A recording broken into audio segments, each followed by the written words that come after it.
ಅನೇಕ ರೀತಿಯ ಹೊಸ ಬಸ್ಸುಗಳ ಸೇರ್ಪಡೆ ಆಗ್ತಾ ಇದೆ, ಹೊಸ ನೇಮಕಾತಿಗಳು ನಡೀತಾ ಇದ್ದಾವೆ. ಸೊ ಅಭಿವೃದ್ಧಿ ಕಡೆಗೆ ನಮ್ಮ ಸಂಸ್ಥೆ ಮುಂದುವರಿತಾ ಇರೋದಕ್ಕೆ ಈ ಮುನ್ನುಡಿಯಾಗಿದೆ. ಸೊ ಇದಕ್ಕೆಲ್ಲ ನಾವು ಸಮಸ್ತ ಸಾರಿಗೆ ನೌಕರರ ವತಿಯಿಂದ ನಾವು ಇದನ್ನು ಸ್ವಾಗತಿಸ್ತೀವಿ.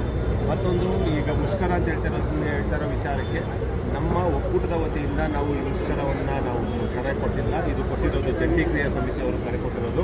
ಮತ್ತು ಒಕ್ಕೂಟದ ವತಿಯಿಂದ ನಾವು ಈ ಮುಷ್ಕರದಲ್ಲಿ ಬೆಂಬಲ ನೀಡಲಂತ ಸರಾಸರಿಯಾಗಿ ಗೋಷ್ಠಿ ನಡೆಸಿ ನಾವು ತಿಳಿಸ್ಬಿಟ್ಟಿದ್ದೀವಿ.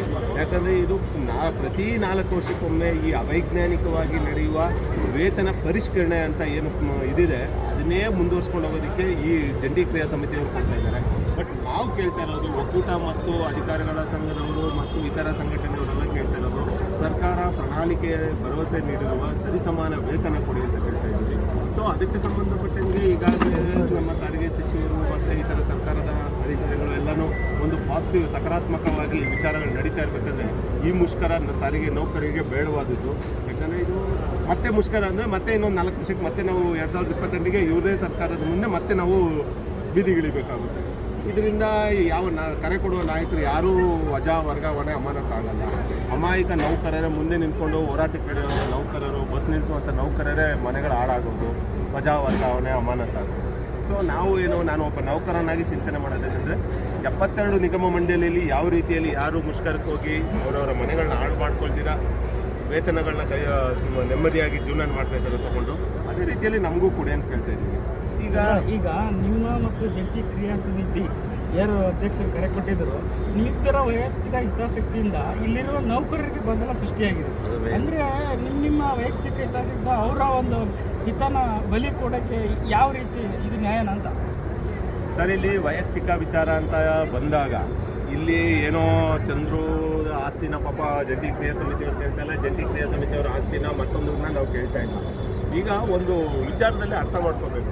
ಒಂದು ಕಾರ್ಮಿಕ ಸಂಘಟನೆಗಳು ನೌಕರರಿಗೆ ಅತಿ ಹೆಚ್ಚು ಸೌಲಭ್ಯಗಳನ್ನ ಕೊಡಿಸೋದ್ರ ಬಗ್ಗೆ ಯೋಚನೆ ಮಾಡಬೇಕಾ, ಕಡಿಮೆ ಸೌಲಭ್ಯಗಳನ್ನ ಕೊಡಿಸೋದ್ರ ಬಗ್ಗೆ ಮಾತಾಡಬೇಕಾ? ಇದೇ ಜಂಟಿ ಕ್ರಿಯಾ ಸಮಿತಿ ಒಬ್ಬರು ಮಹಾನಾಯಕರುಗಳು ಮಾತಾಡ್ತಾ ಇದ್ದಾರೆ, ನಾವು ಸರ್ಕಾರಿ ನೌಕರಿಗಿಂತ ಹೆಚ್ಚಿನ ಸಂಬಳ ಪಡೆಯುವಂಥಕ್ಕೆ ಹೋರಾಟ ಮಾಡ್ತಿದ್ದೀವಿ ಅಂತ. 25% ಕೇಳಿದ್ದಾರೆ ಸರ್. ಓವರಾಲ್ ಆಗಿ 25% ಇವ್ರು ಕೇಳಿದ್ದಾರೆ. ಇಲ್ಲಿ ಕೂತ್ಕೊಂಡಾಗ ಮತ್ತೆ ಚೌಕಾಸಿ ಪದ್ಧತಿಯಲ್ಲಿ ಬಂದು 17, 18 ಬಂದು ಕೂತ್ಕೊಳ್ಳುತ್ತೆ. ಇದೇ 2012, 16, 20 ಹಿಂಗೆಲ್ಲ ನಡ್ಕೊಂಡ್ಬಂದಿದ್ರು. ಸೊ ಈ ಯಾರ ನಾಯಕರು ಹೆಸರು ಇಲ್ಲ, ಜಂಟಿ ನಾಯಕರು ಕ್ರಿಯಾ ಸಮಿತಿಯಲ್ಲಿರುವ ಆನಂದ್ ಸುಬ್ರಹ ಸಾಹೇಬರು ಅವರೇ ಮುಖ್ಯವಾಗಿ ಇದರಲ್ಲಿ ಇರೋರು. ಅವರೇ ಈ ಥರ 25% ಬೇಕು ಅಂತ ಕೇಳಿದ್ದಾರೆ. ಓವರಾಲ್ ಆಗಿ ಲೆಕ್ಕಾಚಾರ ಮಾಡಿಕೊಂಡ್ರೆ ನಮಗೆ 45% ಕಮ್ಮಿ ಇದೆ ಸಾರಿಗೆ ನೌಕರರು. ಹೇಳ್ತಾರೆ ಚಂದ್ರವರು ಸಂಸ್ಥೆಯಲ್ಲಿರ್ತಕ್ಕಂಥ ನೌಕರರ ಬಂಡವಾಳ ನೀತಿ ಮಾಡ್ತಾರೆ, ಇಲ್ಲಿ ಒಬ್ರಿಗೊಬ್ರು ಕಟಕ ಸೃಷ್ಟಿ ಮಾಡ್ತಾ ಇದ್ದಾರೆ, ಅವ್ರನ್ನ ಕೇಳ್ಬಿಡಿ ಅಂತ ಹೇಳ್ತಾರೆ. ಅಂದರೆ ನಿಮ್ಮಿಬ್ಬರ ಒಯ್ದಾಟ ಜೊತೆ ನೌಕರರಿಗೆ ಒಂಥರ ನಾನು ಅದನ್ನೇ ಹೇಳ್ತಾ ಇರೋದು. ನಾನಿಲ್ಲಿ ಒಡೆದಾಳುವ ನೀತಿಗೆ ಬರ್ತಾ ಇಲ್ಲ. ನಾವು ಈಗ ಅದನ್ನೇ ನಾನು ಪ್ರತಿ ಬಾರಿ ಹೇಳಕ್ಕೆ ಇಷ್ಟಪಡ್ತಾ ಇರೋದು. ಇಲ್ಲಿ ಒಡೆದಾಳ ನೀತಿ ಕೂಡ ಸ್ವಾಮಿ, ಒಂದು ಸರಿ ಶಾಶ್ವತ ಪರಿಹಾರ ಆಗ್ಬಿಟ್ರೆ ನಿಮ್ಮ ಸಂಘಟನೆನೂ ಅವಶ್ಯಕತೆ ನೌಕರರಿಗೆಲ್ಲ, ನಮ್ಮ ಸಂಘಟನೆ ಅವಶ್ಯಕತೆ ನೌಕರರಿಗೆಲ್ಲ. ನೌಕರರು ತಮಗೆ ತಾವೇ ಈಗ HR, DA ಎಲ್ಲ ಬರ್ತಾ ಇದೆ ಸರ್ಕಾರಿ ನೌಕರಿಗೆ ಸಿಕ್ಕಂಗೆ, ಅದೇ ಥರ ಇದು ಬರ್ತಾ ಇರುತ್ತೆ. ಪ್ರತಿ 4 ವರ್ಷಕ್ಕೊಂದ್ಸಲಿ ಯಾಕೆ ಬೀದಿಗಿರಿಯೋದು? ಇದು ಒಬ್ಬ ನೌಕರನಾಗಿ ನಾನು ಚಿಂತನೆ ಮಾಡ್ತೀನಿ, ನಾಯಕನಾಗಲ್ಲ. ನನ್ನ ನೌಕರನಾಗಿ ನಮ್ಮ ಮನೆಗಳ ಹಾಳು ಹೆಂಗಾಗ್ತವೆ ನಮ್ಮ ನೌಕರರು ಗೊತ್ತಿದ್ದು ನಾನು ಕೇಳ್ತೀನಿ. ಇದು ವೈಯಕ್ತಿಕ ವಿಚಾರ. ಜಿದ್ದಿ ಗಂಡ ಹೆಂಡತಿ ಗಲಾಟೆಯಲ್ಲಿ ಕೂಸ್ಬಿಡುವಾಯ್ತು, ಇವೆಲ್ಲ ವಿಚಾರಗಳಲ್ಲ. ಈ ಒಟ್ಟಾರೆ ಖಂಡಿತ ಇಲ್ಲ ಸರ್. ನಾವು ಈಗಾಗಲೇ ನಾವು ಬರಹದಲ್ಲಿ ಅವ್ರು ಕೊಟ್ಟಂಥ ಮನವಿ ಪತ್ರಕ್ಕೂ ಬೆಂಬಲ ಕೋರಿ ಕೊಟ್ಟಿರುವ ಮನವಿ ಪತ್ರಕ್ಕೂ ನಾವು ಉತ್ತರವನ್ನು ನೀಡಿದ್ದೀವಿ. ನಾವು ಬೆಂಬಲ ನೀಡಲ್ಲ ಅಂದರೆ ಅದಕ್ಕೆ ಕಾರಣಗಳು ಹೇಳಿದ್ದೀವಿ. ಈಗ ಪತ್ರಿಕಾಗೋಷ್ಠಿ ನಡೆಸಿ ಅದರಲ್ಲೂ ವಿಚಾರಗಳನ್ನ ತಿಳಿಸಿದ್ದೀವಿ.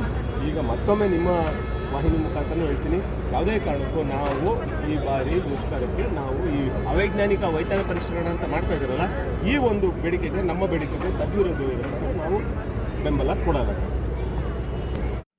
ನಿಮ್ಮ ನೆಚ್ಚಿನ ವಿಜಯಪಥ ಯೂಟ್ಯೂಬ್ ಚಾನಲ್ ಸಬ್ಸ್ಕ್ರೈಬರ್ ಆಗಿ ಮರೆಯಬೇಡಿ.